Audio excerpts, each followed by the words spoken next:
دو عیدیں اللہ تعالیٰ نے رکھی ہیں، ایک عید الفطر اور ایک عید الاضحیٰ۔ دنیا کے دوسرے مذاہب میں جو عیدیں ہوتی ہیں وہ کسی تاریخی واقعے کی یاد میں منائی جاتی ہیں، جیسے کرسمس ہے۔ عیسائی جو مناتے ہیں وہ حضرت عیسیٰ علیہ السلام کی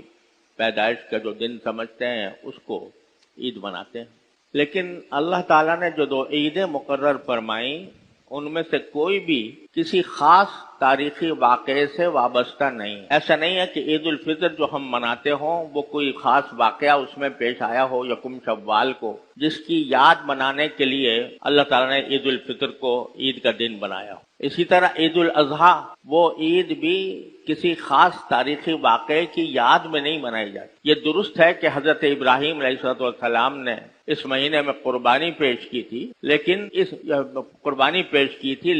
یہ متعین نہیں ہے کہ وہ قربانی ذوالحجہ کے مہینے میں ہوئی، کوئی تاریخ اس کی معلوم نہیں۔ لہذا عید الاضحیٰ بھی کسی تاریخی واقعے کی یاد میں نہیں منائی جاتی، بلکہ دونوں عیدیں اللہ تبارک و تعالی نے ایسے موقع پر رکھی ہیں جبکہ مسلمان کسی عظیم عبادت کی خود تکمیل کرتے۔ عید الفطر اس موقع پر رکھی ہے جبکہ سارے مسلمان رمضان کے مہینے میں روزے کی عظیم عبادت انجام دے کر فارغ ہوتے ہیں، تو اللہ تعالیٰ فرماتے ہیں کہ اب عید مناؤ کیونکہ تم نے میرے حکم کے مطابق یہ مہینہ روزے رکھ کر رات کو میرے حضور کھڑے ہو کر تم نے گزارا ہے، لہذا اب تم خود مستحق ہو کہ اس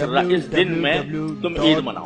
اسی طرح عید الاضحیٰ ایک ایسے موقع پر اللہ تعالیٰ نے رکھی ہے جب مسلمان ایک دوسری عبادت کی تکمیل کرتے ہیں، خود تکمیل کرتے ہیں، اور وہ ہے حج کی عبادت۔ 9 ذوالحجہ کو عرفے کا دن ہوتا ہے، اس دن حج کا سب سے بڑا رکن وقوف عرفات ادا کیا جاتا ہے، اور 10 تاریخ کو سارے حج کے ارکان کی تکمیل ہو جاتی ہے۔ اس وقت فرمایا کہ اب عید مناؤ۔ تو دونوں موقع ایسے ہیں جس میں مسلمان خود اپنے عمل سے کوئی ایسا کام کرتے ہیں جو اللہ تعالیٰ کی خوشنودی کا سبب ہوتا ہے، تو اس کام کی تکمیل پر اللہ تعالیٰ نے عید منانے کا حکم دیا، عید الفطر میں بھی اور عید الاضحیٰ میں بھی۔ لیکن کسی واقعے کی یادگار کے طور پر عید منانے کا تصور اصل میں اسلام میں نہیں، اور اس کی واضح دلیل یہ ہے کہ